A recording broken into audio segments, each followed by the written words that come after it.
Omni பேருந்தை அரசு பேருந்துல ஏத்தறான்.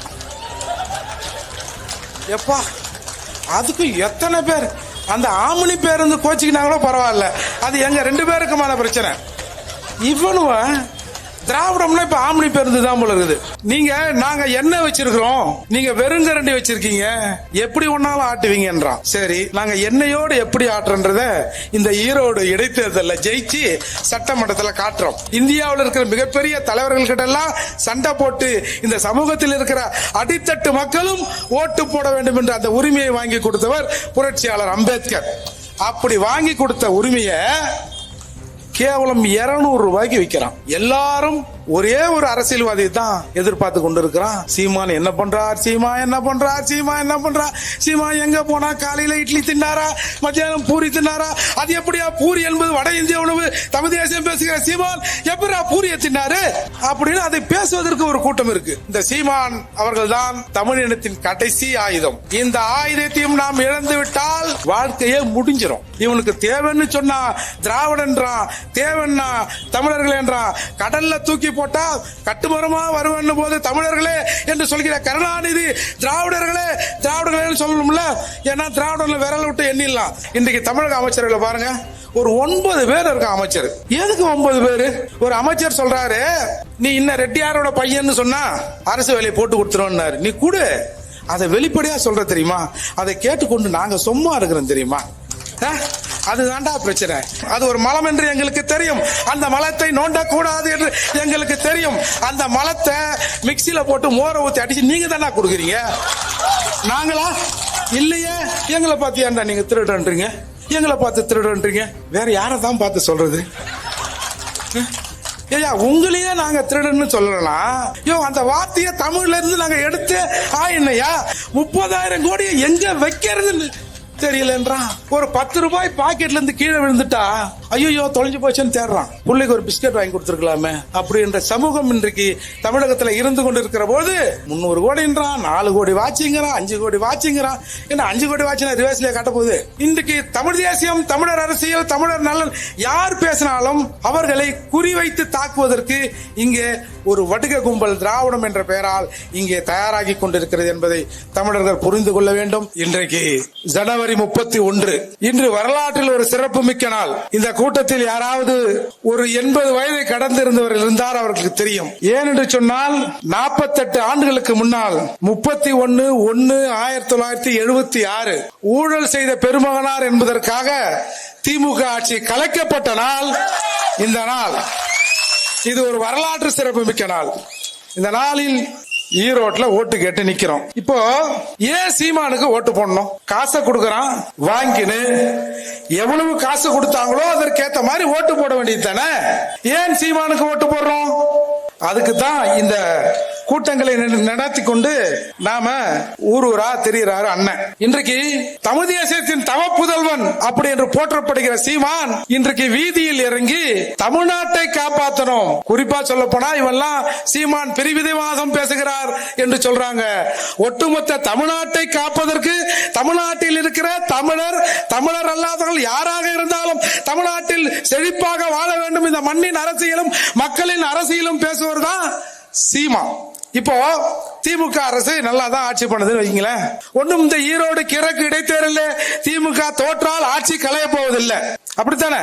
சரி, இந்த சீமான் ஒரு ஆள், நான் மண்ணை காக்கிறேன், மனுஷனை காக்கிறேன், உரிமையை காக்கிறேன், அதை காக்கிறேன், இதை காக்கிறேன்னு தொடர்ந்து கத்திக்கொண்டே வருகிறார். ஒரு தடவை இந்த சீமானுக்கு ஒரு ஓட்டை போடுவோம். சட்டமன்றத்துக்கு தான் போகட்டுமே, வெளியில் நின்று மைக்கில நான் அதை பண்ணிடுறேன் இதை பண்ணிடுறேன் அப்படின்னு சீமான் சொல்றாரு இல்லையா, ஒரு வாய்ப்பை கொடுத்து அந்த சீமானின் வேட்பாளரை சட்டமன்றத்துக்கு அனுப்புவோம். அப்படி சீமான் அவர்கள் இதுவரை பேசியதை எதையுமே நம்ம அக்கா சட்டமன்றத்தில் பேசலனா 2026 நடக்கின்ற சட்டமன்ற தேர்தலில் ஒரு தொகுதியிலும் சீமான் அவர்களுக்கு நீங்க ஓட்டே போடாதீங்க. ஏன்னா நாங்க என்ன வச்சிருக்கிறோம், நீங்க வெறுங்கரண்டி வச்சிருக்கீங்க, எப்படி ஒன்னாலும் ஆட்டுவீங்கன்றான். சரி, நாங்க எண்ணெயோடு எப்படி ஆட்டுறன்றத இந்த ஈரோடு இடைத்தேர்தலில் ஜெயிச்சு சட்டமன்றத்தில் காட்டுறோம். இன்றைக்கு ஏங்க இந்த ஓட்டுங்கிறதுங்க 200 ரூபாய்க்கு 300 ரூபாய்க்கு ஓட்டு விக்கிறோம்ல. ஒரு காலத்துல படித்தவனும் சொத்து வரி கட்டுவன் மட்டுமே ஓட்டு போடக்கூடிய நிலை இந்த இந்தியாவுல இருந்தது. புரட்சியாளர் அம்பேத்கர் மட்டும்தான் நம்மை ஆள்பவனை நாமே தேர்ந்தெடுக்க வேண்டும், ஏழை எளிய மக்களை ஆள்பவனை பணக்காரர்கள் பண்ணையார்கள் தேர்ந்தெடுக்க கூடாது என்பதன் அடிப்படையில் எல்லார்கிட்டையும் சண்டை போட்டு, இந்தியாவில் இருக்கிற மிகப்பெரிய தலைவர்கள் கிட்ட எல்லாம் சண்டை போட்டு, இந்த சமூகத்தில் இருக்கிற அடித்தட்டு மக்களும் ஓட்டு போட வேண்டும் என்ற அந்த உரிமையை வாங்கி கொடுத்தவர் புரட்சியாளர் அம்பேத்கர்.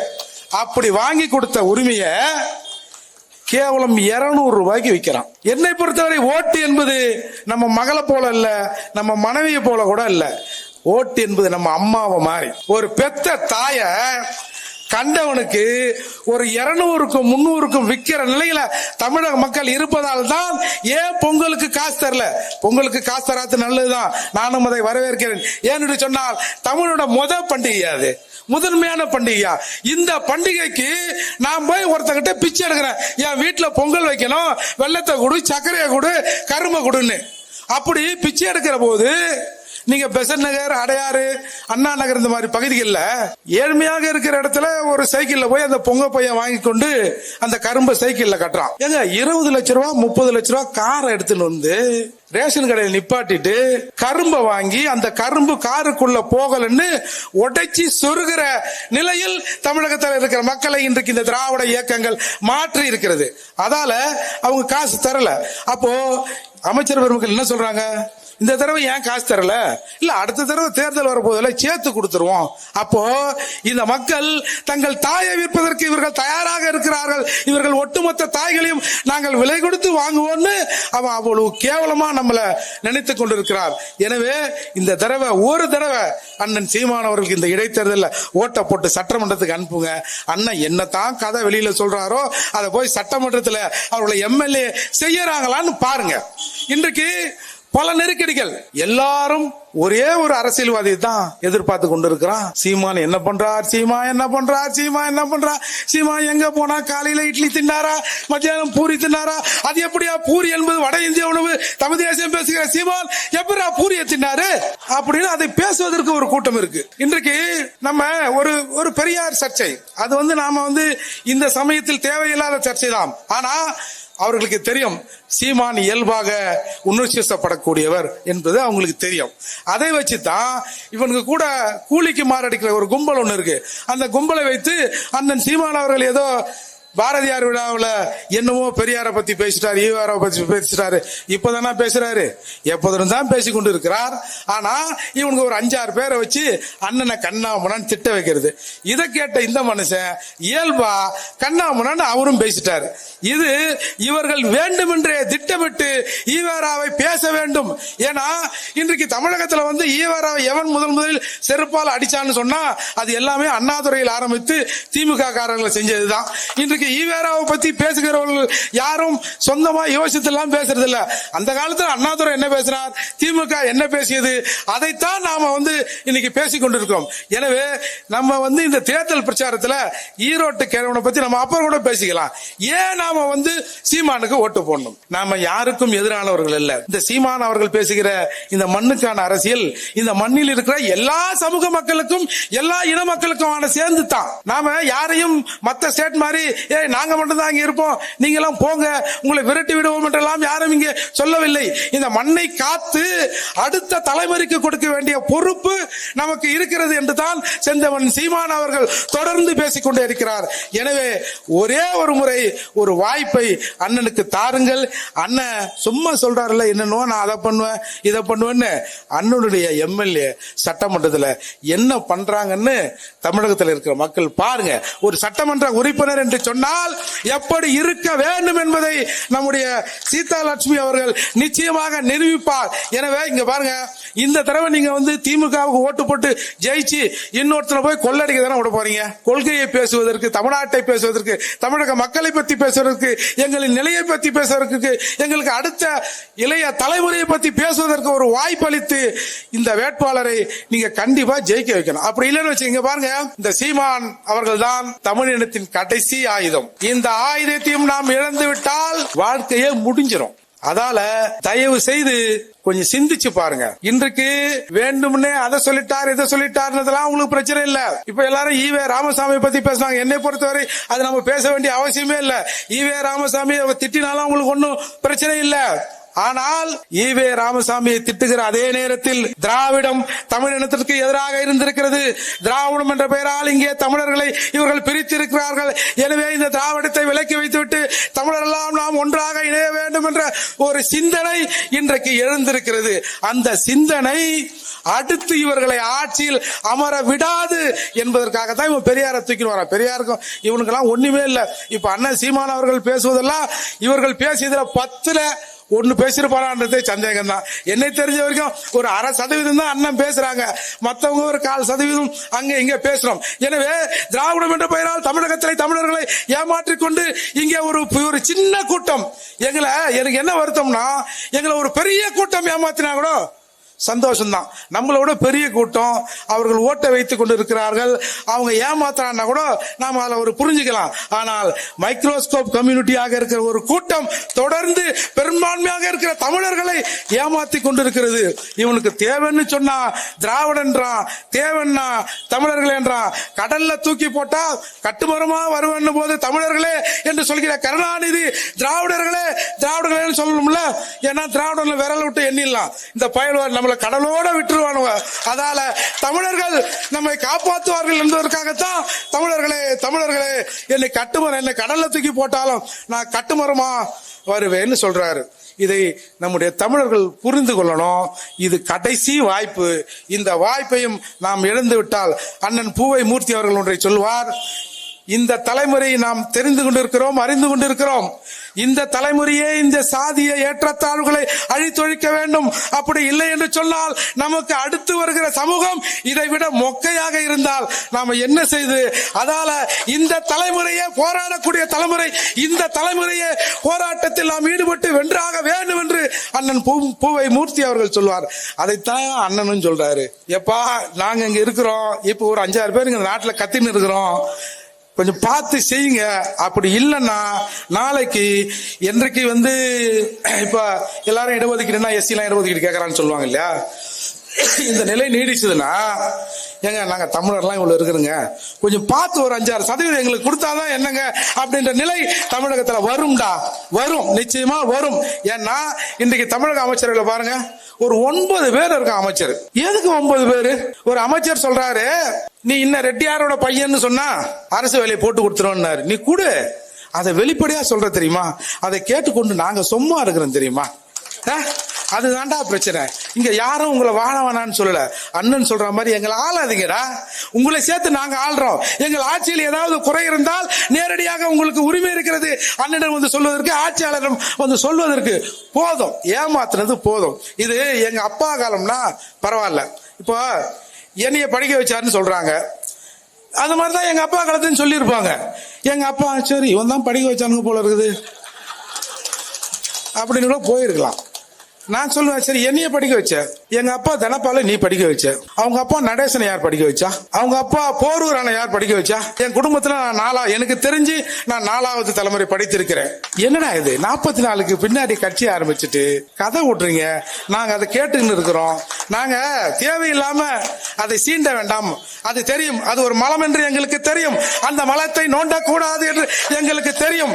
அந்த மலத்தை மிக்சியில போட்டு மோரை ஊத்தி அடிச்சு நீங்க தானே கொடுக்குறீங்க, நாங்களா இல்லையே.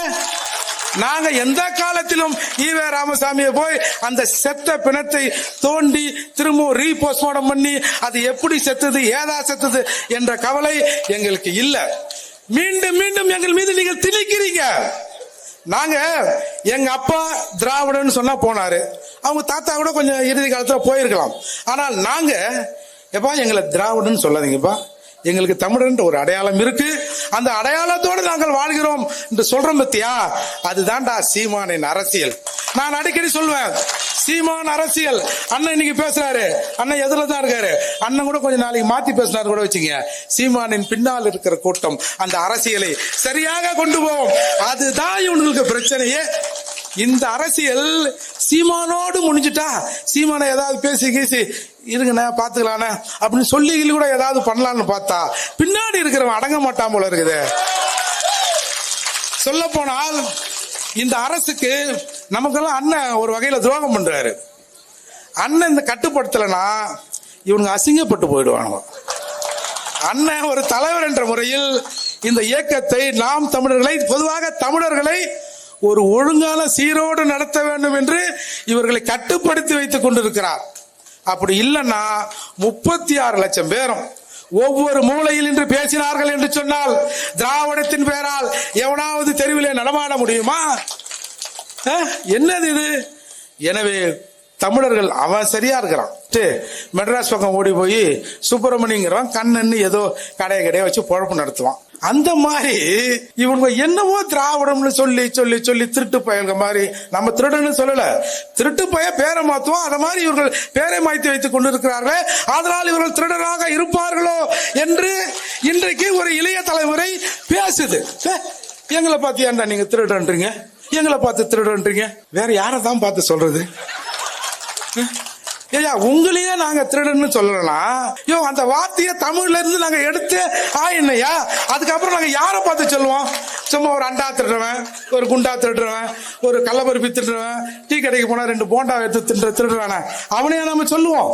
ஆகவே அந்த கோடிகள்லாம் அவங்களுக்கு சாதாரணம். ஏன்னா 30,000 கோடி லீக்கேஜ் என்ற முறையில் வருமானம் வருகிறது என்று சொன்னவர்கள், கருணாநிதி வகைரா தன் வாழ்நாளில் சம்பாதித்த காசை விட குறுகிய காலத்தில் 30,000 கோடியை சம்பாதித்து வைத்து இதை எங்கே வைப்பதுன்னு தெரியலங்கிறான். எங்க ஒரு 50 ரூபாய் எங்கன்னா வச்சிட்டோம்னா, ஐயோ எங்க வச்சோமோ தெரியலையா, எங்க வச்சோமோ தெரியலையா, எங்க வச்சோமோ தெரியலையா, எங்க வச்சோமோ தெரியலையா அப்படின்னு அழுது கொண்டிருக்கிற இந்த சமூகத்துல 30,000 கோடியா? இப்ப நான் சொல்லல, நம்ம மரியாதைக்குரிய பிடிஆர் தான் சொன்னாரு, நிதி அமைச்சரா இருந்தவர், அது வேற. ஏன்னா அவர் கணக்கு அப்ப சரியா தெரியும் இல்லையா? 30,000 கோடியை எங்க வைக்கிறதுன்னு தெரியலன்றான். ஒரு 10 ரூபாய் பாக்கெட்ல இருந்து கீழே விழுந்துட்டா ஐயோ தொலைஞ்சு போச்சுன்னு தேடுறான். பிள்ளைக்கு ஒரு பிஸ்கட் வாங்கி கொடுத்துருக்கலாமே அப்படின்ற சமூகம் இன்றைக்கு தமிழகத்துல இருந்து கொண்டு இருக்கிற போது 300 கோடின்றான், 4 கோடி வாட்சிங்கிறான், 5 கோடி வாட்சிங்கிறான்.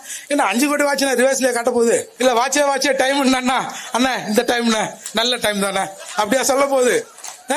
அப்போ இவர்கள் இந்த மக்களின் ஏழ்மையை பயன்படுத்திக் கொண்டு எப்படி வாழ்ந்து கொடுத்திருக்கிறான், நாம எப்படி அதற்கு அடிபணிஞ்சிருக்கிறோம், எதை வச்சு இந்த 200 மானங்கட்ட 200 300 முன்னாலாம் மானங்கட்ட மானிட்டர்னு ஒண்ணு சொல்லுவாங்க, அதுதான் இருக்கிறத விலை கம்மின்னு 150 ரூபா.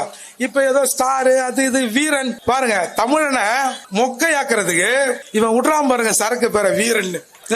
இன்றைக்கு அண்மையில 2000 இப்ப ஒரு 10 நாட்களுக்கு முன்னால் ஒரு சர்வே இந்திய அளவில் வெளியிடப்பட்டது. தமிழகத்தில் இருக்கிற புள்ள பெத்துக்கிற விகிதம் இருக்குல்ல, பிறப்பு விகிதம் 11% குறைந்திருக்கிறது. பார்த்து எத்தனை சதவீதம்?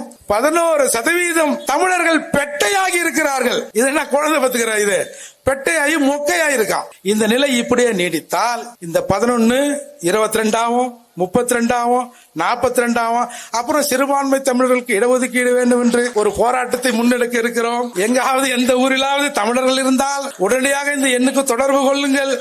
குறைந்தபட்சம் ஒரு 50-100 பேராவது போய் ஆர்ப்பாட்டத்தில் போராட்டத்தில் நிக்கணும் என்ற நிலை தமிழகத்துக்கு வந்துவிடும். எனவே தமிழர்கள் இந்த திராவிடத்தை அழித்தொழிக்காமல் தமிழனுக்கு வாழ்வே கிடையாது. எவனெல்லாம் திராவிடம் இப்ப ஓரளவுக்கு இவனுக்கு திராவிடம்னு சொல்லி வெளியே வரதுக்கு கொஞ்சம் கூச்சப்படுறானோ, அதனாலதான் சில அல்லக்கைகளை விட்டு நீ சொல்ல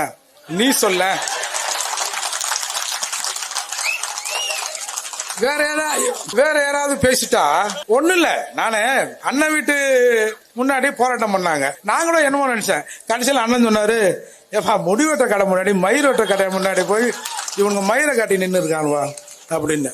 நான் ஒரு சின்ன பதிவு தாங்க போட்டேன். நான் இப்ப டிவியை போட்டேன், ஒரு ஆம்னி பேருந்து அரசு பேருந்துல ஏத்தலாம்.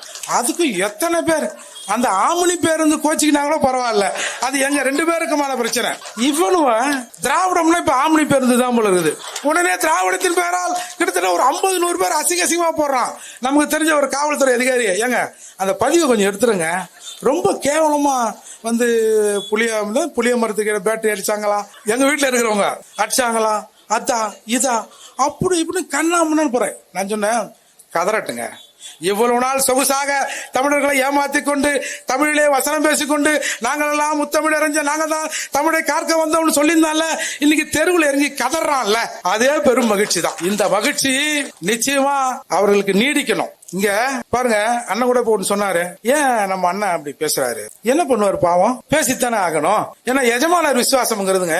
பொதுவா எஜமானர்கள் பாத்தீங்கன்னா இந்த நாய்களை வளர்க்கிறார்கள்வா, நாயில கரிச்சு சமைச்சு கிமிச்சு எலும்பு வெறும் எலும்பு போட மாட்டான், எலும்பு ஓரம் லைட்டா கொஞ்சம் கறியை விட்டு போடுவான். அப்பதான் அந்த நாய் அதை உரண்டி கொண்டு இருக்கும். இல்லனா சும்மா நம்ம சாப்பிட சொல்ல வந்து எத்தி பார்க்கும். அதற்காக அந்த மாதிரி பல நாய்களை இன்றைக்கு அண்ணா அறிவாலயத்தில் கட்டி வைத்திருக்கிறார்கள். அந்த நாய்கள் எல்லாம் குறைக்கத்தான் செய்யும். இவங்களே சொல்றாங்க, திராவிடம்னா ஒண்ணும் இல்ல, அது ரேஸ் இல்ல, இனம் இல்ல, ஆள் இல்ல, வேர் இல்ல, மண் இல்ல அப்படின்னு சொல்லிட்டு திராவிடத்தை அழிக்க நாங்கள் விட மாட்டோம். சரி விடாதீங்கப்பா. வீரமணின்னு ஒருத்தர் இருந்தாரு, நீங்க பாத்திருப்பீங்க. இதே ஈரோட்டில இசைஞானி இளையராஜா அவர்களை தபாலை எடுத்து அடிச்சவனெல்லாம் இசைஞானி ஆயிட முடியுமா? சரி, நீ அது கூட பரவாயில்ல, எங்க இசை நீ ஒத்துக்காத, ஏன்னா எங்க இசை மாறுபட்ட இசை, உன்னோட இசை வேற இசை, நீ அதை ஒத்துக்காத, எங்க இசை பறை இசை. அப்ப பணங்காசு சேர்ந்துட்டா நீ என்ன பெரிய ஜாதி நினைப்பா அப்படின்னு EVKS இளங்கோவன் பெரியோரின் பேரன் பேசுறது பிரச்சனை இல்ல. சமூக நீதி காவலன்னு சொல்ற எங்க ஐயா வீரமணி கைத்தனார் பாத்தீங்களா, அதுதாங்க சிக்கல். அப்போ எப்பேற்பட்ட ஆளாக இருந்தாலும் திராவிடம் ஆளுக்கு ஒரு எலும்பு கொடுத்துரும். கட்சியினரு தேவைப்பட்டா கூப்பிடுறோம், வந்து கொலை, திரும்பவும் போயிடணும். என்ன சொல்றேன், சீமான் வீட்டு முன்னால் ஒரு 1000 பேர் 2000 பேர் வந்தான்னு சொன்னால, சரியா, அன்னைக்கு ஒரு 200-300 போலீஸ் இருந்தது. மறுநாள் வந்து மயிரை பொடுங்க வேண்டியது தானே, சொல்லாம வர வேண்டியது தானே. அவர் 100 பேரு சீமான் வீட்டு வந்து வர வேண்டியது தானே. இதுல வேற ஒருத்தன், நான் போன தடவை போனுங்க 10 பேர் தான் வந்தான், ரொம்ப வருத்தமா இருக்குங்க அப்படின்னு அழுகுறாங்க பொது வெளியில. ஏண்டா துக்கம் தானா, சாகு, சாவறதுக்கு எவ்வளவோ வழி இருக்கு, சாகு. உன் சாவையும் உன் உடலையும் எங்கள் மண் பொறுத்துக் கொள்ளும். ஏன்னா இந்த தமிழகத்துக்கு வேண்டாதவன், தமிழ் மண்ணுக்கு வேண்டாதவன் எத்தனையோ பிணங்களை இந்த தமிழ் மண் சுமந்து கொண்டுதான் இருக்கு. அதையெல்லாம் ஒரு காலத்துல தோண்டி வெளியில கடாசனம் பாப்போம். அப்போ போய் சொல்றான், ஐயா நான் போன தடவை போனேன், ஒரு 10 பேர் 5 பேர் தான் வந்தான். சரி நீ கவலைப்படாத, இந்த தடவை போ, நான் இன்னும் கொஞ்சம் பேர் அனுப்புறேன் அப்படின்னு ஏதோ வந்தானுவன். அதுல கூட 2 விதமா தான் கூட்டு வந்திருக்காங்க. இப்போ பெரியாரிஸ்டுகள் வந்து அண்ணன் வீட்டை முட்டுருக்கா எல்லாம் கருப்பு சட்டையில போட்டு வந்திருக்கணும். என்னவோ எதோ இந்த அண்ணன் வந்து அறிந்ததற்கு எதிராக பேசிட்டாரு, அதுக்காக நம்ம நியாயம் கேட்க போறோம். அதுக்கு எங்க வந்து கேட்கறது, நியாயம் கேட்க போறோம்னு அது ஒரு கும்பல பாவம் ஏத்திக்கின்னு வந்து அதுங்க வேகாத வெயில்ல.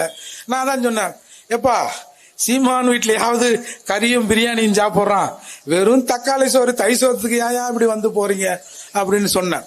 ஆக இன்றைக்கு தமிழ் தேசியம், தமிழர் அரசியல், தமிழர் நலன் யார் பேசினாலும் அவர்களை குறிவைத்து தாக்குவதற்கு இங்கே ஒரு வடுக கும்பல் திராவிடம் என்ற பெயரால் இங்கே தயாராகி கொண்டிருக்கிறது என்பதை தமிழர்கள் புரிந்து கொள்ள வேண்டும். இது ஏதோ ஒரு சட்டமன்ற தேர்தலில் போய் ஜெயிச்சுட்டு நாங்கள் முதலாக ஒரு சட்டமன்ற வேட்பாளரை நாங்கள் தமிழக சட்டமன்றத்திலே அனுப்பி இருக்கிறோம் என்று பெருமை பேச போவதில்ல. நிச்சயமா இந்த சட்டமன்ற இந்த உறுப்பு அக்கா கீதாலட்சுமி ஜெயிச்சு சட்டமன்றத்துக்கு போய் அண்ணன் வெளியில பேசுறதெல்லாம் உள்ள பேசுறேன்னு வச்சுங்க, நானே அண்ணனை நேரடியாக கேள்வி கேட்பேன் என்பதை இந்த மக்கள் உணர்ந்து கொள்ள வேண்டும். எனவே இது எல்லாம் சொல்லுவாங்க, இது வாழ்வா சாழ்வா போராட்டம் அப்படிலாம் கதை விடுவான். இவன் சாவும் போறதில்ல, நம்மள வாழ விடவும் போறதில்ல. ஆக உண்மையிலே இது தமிழர்களின் வாழ்வா சாவா போராட்டம். இங்க இருக்கிற இடங்கள் எல்லாம், இந்த வளங்கள் எல்லாம் இங்கே பறிக்கப்படுகிறது. தமிழ்நாட்டில் தமிழின் உரிமை பறிக்கப்படுகிறது என்பதை மறந்து விடாதீங்க. திரும்பவும் சொல்றேன், அண்ணன் இதுல மாறுபட்டா கூட பரவாயில்ல, தமிழின் உரிமை என்றால் தமிழ்நாட்டில் வசிக்கிற எல்லாரையும் தான் நாங்க மக்களா பாக்குறோம். எங்களை ஆதிக்கம் செலுத்தாதீங்கன்னு தான் சொல்றோமே தவிர நாங்கள் வந்து இந்த பிரிவினை பாதம் பேசுகிற ஆள் இல்ல. எப்படி ஒரு தமிழ்ச்சாதி, தமிழ் குடிமகன், தமிழ் தேசிய தவப்புதல்வன் போய் அவன் வேற இவன் வேறன்னு பேசுவாங்களா? கொஞ்சம் யோசித்து பார்க்க வேணாம். எனவே இந்த அரசியல் நம் மண்ணுக்கான அரசியல், இது நமக்கான அரசியல், நம்முடைய அடுத்த பிள்ளைக்கான அரசியல். நாம நம்முடைய இழிவுகளை நாமே துடைக்காவிட்டால் அந்த இழிவை நம்ம பிள்ளை மீது, இப்படி சொல்றேன், இழிவு உங்களுக்கு புரியாது, நம் மீது ஒரு மலம் பூசப்பட்டிருக்கிறது. திராவிட என்ற மலம் தமிழர்கள் மீது பூசப்பட்டிருக்கிறது. இந்த திராவிட மலத்தை நாமே தொடச்செறிய போறோமா, இல்ல அப்படியே கழட்டி நம்ம புள்ளகிட்ட கொடுத்துட்டு என்னன்னா நீ தொடச்சுக்கடா அப்படின்னு சொல்ல போறோமா அப்படிங்கறதை இந்த மக்கள் சிந்திக்க வேண்டும்.